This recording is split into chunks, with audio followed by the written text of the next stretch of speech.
The morning air over the Cooper River hung thick and still, heavy with the smell of mud and green rice. No one on Drayton Hall plantation spoke of what had happened to Samuel the night before. They moved through the fields as they always did, heads low, hands working, eyes saying nothing. But everyone knew, and the knowing was its own kind of terror, because Samuel had been taken from his bunk before midnight, led toward the great house by a lantern carried by no overseer, and returned before dawn with something broken behind his eyes that had not been there before. He would not answer when asked. He only looked at the river and trembled. Hello, welcome to the Memories of Shackles channel. Here you will be moved by fictional and dramatic stories related to the dark era of slavery in the United States. Subscribe to the channel so you don't miss any stories, and tell me which country you are watching from. Oh, and don't forget to download a free ebook with an unpublished story. The link is in the first pinned comment. Enjoy. Charleston, South Carolina, in the mid-18th century, was one of the wealthiest cities in all of colonial America, and its fortune was built on a very particular foundation. The low country surrounding the city, with its vast tidal wetlands and subtropical climate, proved ideally suited for rice cultivation, a crop introduced largely through the expertise of enslaved Africans, brought from the rice-growing regions of Sierra Leone and Senegal. By 1750, the Carolina Low Country exported hundreds of thousands of pounds of rice annually to European markets, making its plantation owners among the richest men in the Western world. The great houses rose along the Ashley and Cooper rivers, elegant and white, surrounded by thousands of acres, worked by hundreds of enslaved people. This is the world into which our story is born. Where are you watching from today? Drop your city and country in the comments. Subscribe to the channel, like this video, and share it with someone who loves history. Because what happened behind the doors of Drayton Hall Plantation is a story that history almost swallowed whole. Edward Caldwell was not a cruel man by the standards of his time and place, which is to say, he was a man entirely shaped by a system of cruelty so normalized it had become invisible to him. He had inherited Drayton Hall Plantation from his father in 1741, along with its 3,000 acres of cultivated rice fields, its complex network of tidal dikes and floodgates, and the 214 enslaved men, women, and children whose labor made all of it possible. He kept detailed ledgers. He attended church every Sunday. He was known in Charleston society as a man of measured temperament and considerable intelligence, a man who understood that the smooth operation of his plantation depended on predictability, on routine, on order. He rose before dawn. He reviewed his accounts each evening by candlelight. He believed that the world functioned best when everything remained in its proper place. His wife, Margaret, had died of fever in 1755, leaving him with two things: a profound and private grief he never discussed, and a daughter named Catherine, who was then 13 years old. He had raised her with the same quiet discipline he applied to everything else. She was educated by tutors, trained in music and languages, taught to move through Charleston society with grace and composure. She was, by the time she was 19, considered one of the most promising young women in the Low Country. Wealthy fathers with eligible sons paid attention when Catherine Caldwell entered a room. Edward Caldwell watched all of this with the satisfaction of a man who believed he had done his duty correctly. It was for this reason, and not for reasons of sentiment, that he agreed to send her to Europe. A distant cousin on her mother's side had married a French merchant and settled in Paris, and the arrangement was made for Catherine to live with them for a period of study and refinement. Paris, London, Florence, the grand tour, as the wealthy called it, a final polishing before the serious business of marriage and social establishment. Edward Caldwell packed his daughter onto a ship in the spring of 1757 and turned his attention back to his ledgers, confident that she would return improved, ready to fulfill her role. He did not imagine what Europe would do to her mind. Catherine was 19 when she arrived in Paris, and the city received her like a door, opening onto a world she had never known existed. The salons of the French Enlightenment were in full eruption. Voltaire, Rousseau, Diderot, Ideas moved through those rooms like electricity. Ideas about the nature of freedom, about the tyranny of social convention, about the body and its desires, and the artificial chains that civilization placed upon them. The cousin's household was not a conservative one. Her husband entertained philosophers, artists, freethinkers. Catherine, sharp and curious and far from the rigid Anglican drawing rooms of Charleston, absorbed everything. She read things that no woman of her background was supposed to read. She entered conversations that no woman of her background was supposed to enter. She moved through Paris, and then through London, and then through the northern Italian cities, with a growing and intoxicating sense that the world was far larger and far stranger and far more permissive than Drayton Hall Plantation had ever suggested. She had romantic entanglements that she kept carefully private. She developed opinions about the nature of desire that would have made her father's face go white.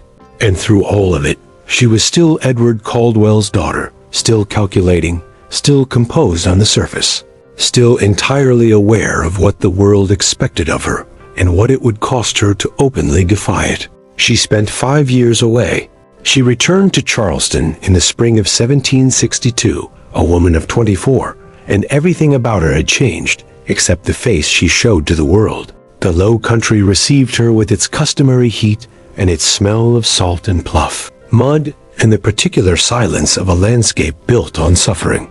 She stood on the dock at Charleston Harbor and looked at the city she had grown up in, and she felt something she had not expected, a cold and lucid contempt for the smallness of it, for the predictability of its social order, for the young men of good family who would soon begin circling her, with their rice fortunes and their uncomplicated certainties, and their absolute inability to comprehend the person she had become. She rode out to Drayton Hall in the afternoon, along the road that ran beside the Ashley River, through the long corridor of oaks draped in Spanish moss.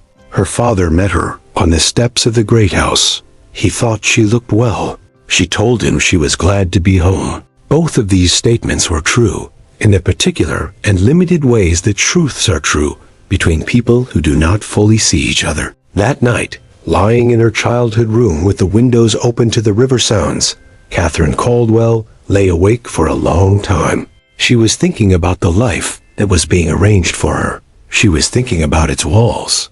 And she was thinking with a kind of cold precision about what she wanted and what she was willing to do to have it. The weeks that followed were exercises in restraint. Catherine attended the dinners and the social calls that her father's position required. She smiled at the correct moments. She played the harpsichord for guests. She deflected proposals with a graceful vagueness that her father found puzzling but not yet alarming. She watched the young men of Charleston society perform their rituals of courtship and felt nothing but a distant, almost anthropological curiosity. They were children, not in age, but in experience, in imagination, in the capacity for the kind of complexity she had been shaped by in Europe.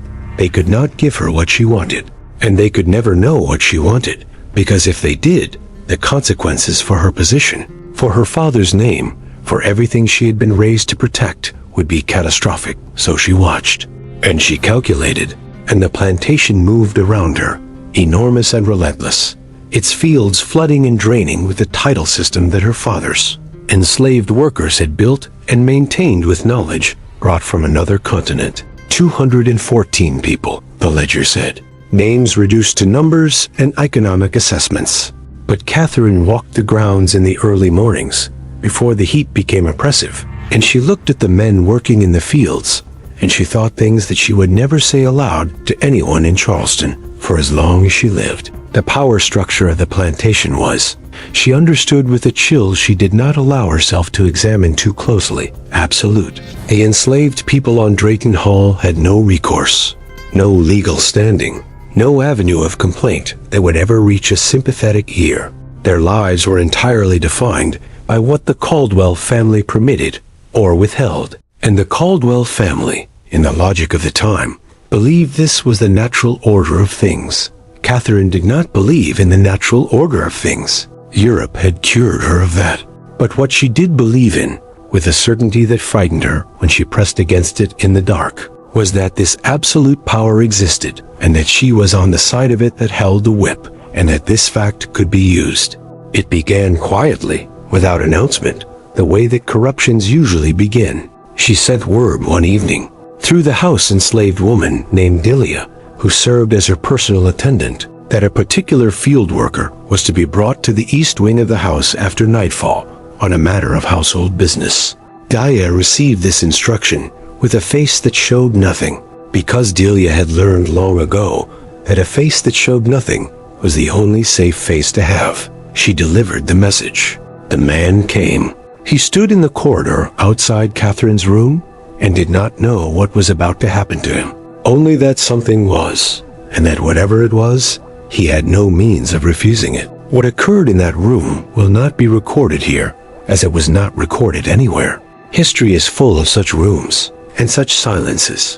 What can be said is that when the man returned to the quarters before dawn, he carried with him the knowledge of what had been asked of him and what he had been told would happen to him if he ever spoke of it. The threat was precise and credible. He knew that she had the power to make it true, so he said nothing, and he continued to say nothing. But on the plantation, nothing travels faster than silence. The others noticed. They noticed the way he flinched when a white woman's voice came from the direction of the house. They noticed the way he avoided the east wing entirely, taking longer routes across the grounds that added unnecessary time to his day. They noticed, and they said nothing to each other, because what was there to say?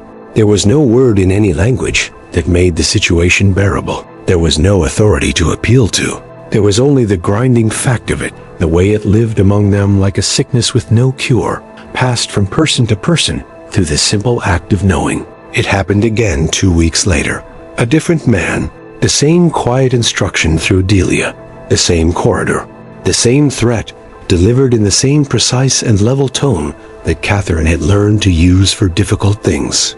She had learned it in the salons of Paris, where certain conversations required a kind of controlled ferocity beneath a surface of complete calm. She applied it here. She was, in her own mind, simply taking what the structure of the world had placed within her reach. But the plantation had its own nervous system, and it was registering what was happening.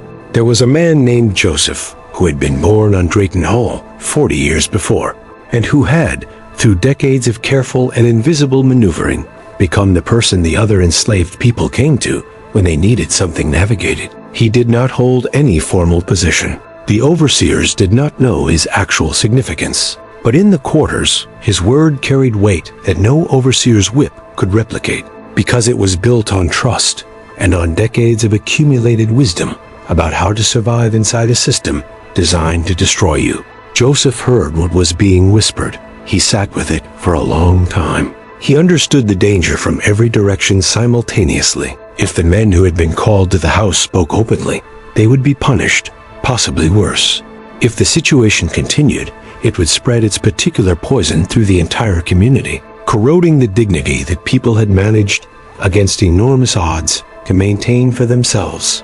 And if he attempted to intervene, the question was how, and through what means, and at what cost. He thought about Delia who carried the messages, Delia who kept a face that showed nothing, Delia who had been on Drayton Hall longer than almost anyone, and who had survived things that should not have been survivable. He thought about what Delia might know, and what Delia might choose to do with that knowing, if the conditions were right. The rice harvest of 1762 was one of the finest in the plantation's history. The fields had been perfectly managed, the flooding and draining timed with precision. The labor coordinated with the expertise that only comes from people who understand rice cultivation at the level of ancestral knowledge.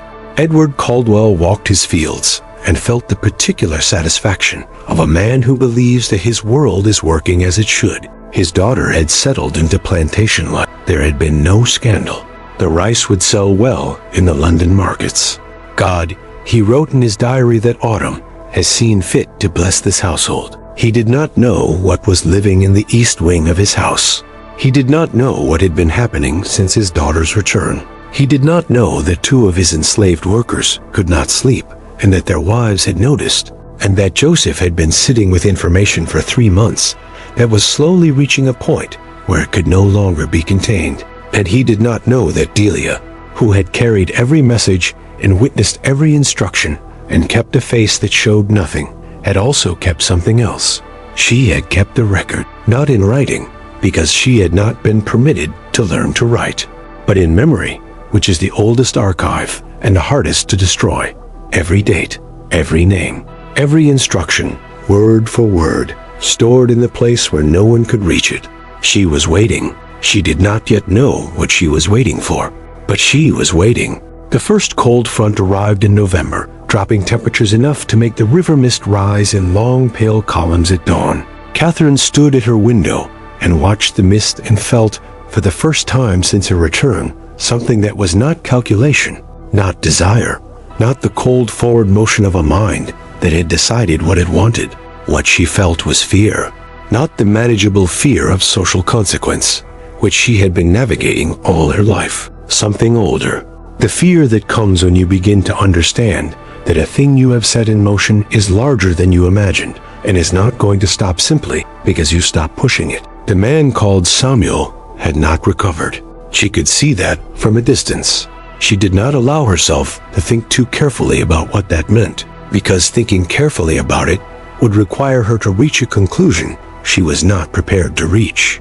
So she looked at the river instead and listened to the sound of the house stirring around her, and told herself that the structure that protected her was solid and complete and permanent. But structures built on terror have a particular fragility. The people inside them know things, and the things they know are patient in a way that power almost never accounts for. Joseph found a way, in December of 1762, to get a message to a free black man in Charleston who had connections to a Quaker printer who had, in previous years, shown willingness to receive certain kinds of information about certain kinds of events occurring on certain kinds of properties outside the city. It was not a simple chain. Every link in it was dangerous, but it existed because necessity had built it over years, one careful connection at a time, in the spaces that the plantation system had decided were not worth watching.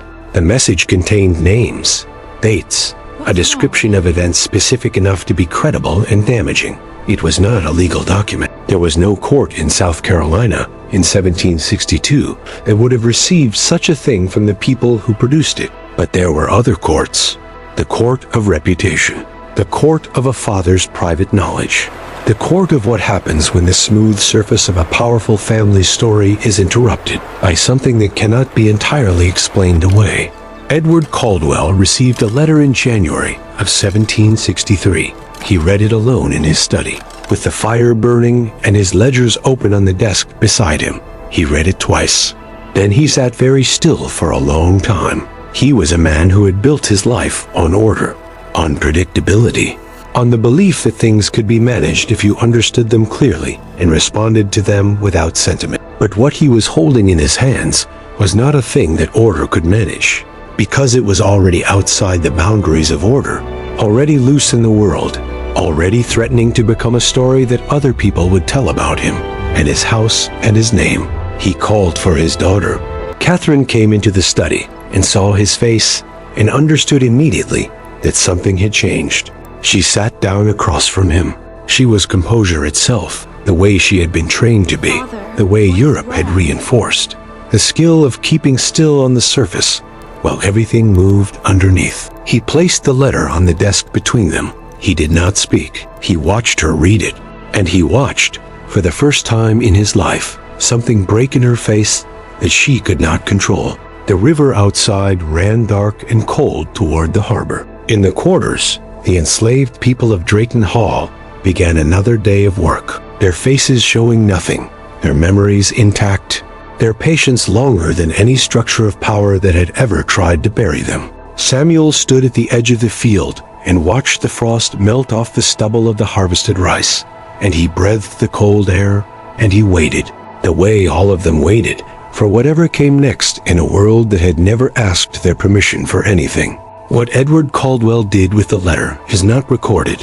What became of Catherine Caldwell is not recorded. What is recorded is the rice production ledger for 1763, which continues in the same careful hand, tallying the same columns of weight and price and profit. The great machine of the plantation did not stop. It never stopped. But somewhere in the east wing of Drayton Hall, a door remained closed for a very long time after that January morning, and the woman who had walked through it with such calculated certainty did not open it again. The oaks still stand along the Ashley River. Drayton Hall still stands. Visitors walk its rooms on guided tours and listen to its history, a history that is careful now to include the names and lives of the enslaved people who built it and worked it and survived it. Their names are being recovered, one archive at a time, pulled back from the ledgers that tried to reduce them to numbers. They are patient, those names. They waited 2.5 centuries. They are still arriving.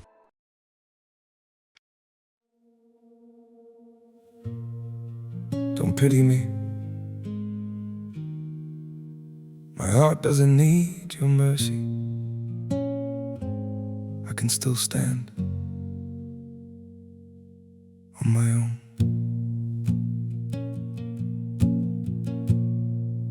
I was broken by your leaving, fell deeper than I thought I would.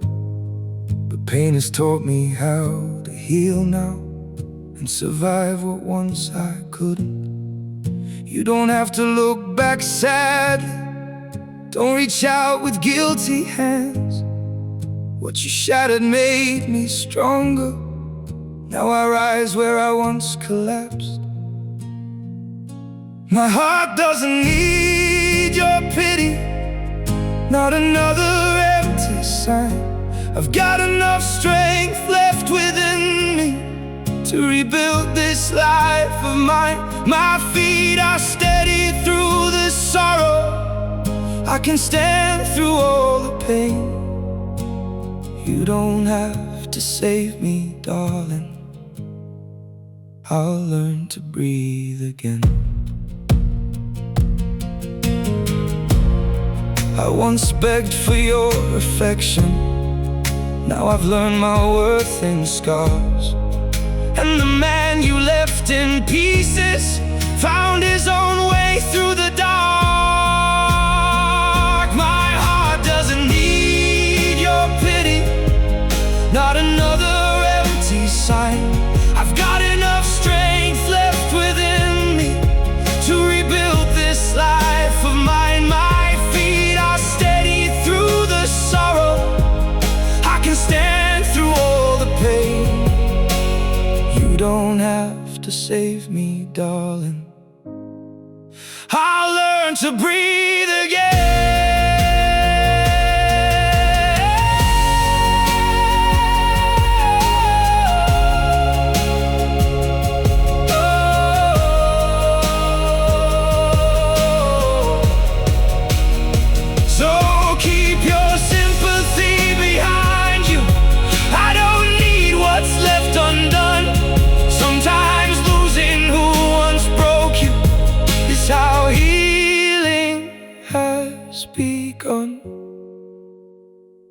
My heart doesn't need your pity, not another empty sign. I've got enough strength left within me to rebuild this life of mine. My feet are steady through the sorrow. I can stand through all the pain. You don't have to save me, darling. I'll rise alone again.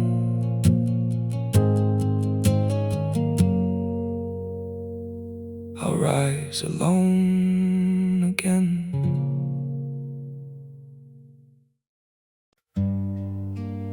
Some days feel off, like I'm standing but still falling. A little pain, a little tired, and no one to tell it all to. There are days that feel unsteady, like I'm drifting out of place. Every step just feels so heavy, with a smile I have to fake. A little hurt I keep inside me, a little weight I always hide. and the thousand quiet worries I've been holding deep inside. There's no one here to tell it to, no one who would understand. So I carry all these feelings like they're slipping through my hands. A little broken, little lost, trying hard to just get through. All these nights I stay awake with everything I never say to you. I keep walking through the silence like it's all I've ever known. Every crowded room reminds me how it feels to be alone. There's no one here to tell it to, no one who would understand. So I carry all these feelings like they're slipping through my hands. A little broken, little lost, trying hard to just get through. All these nights I stay awake with everything I never say to you.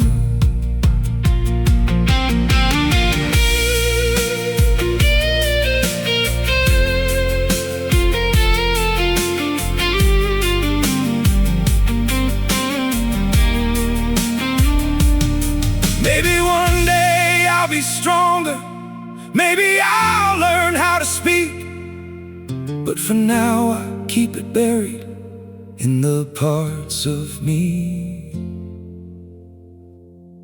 too weak.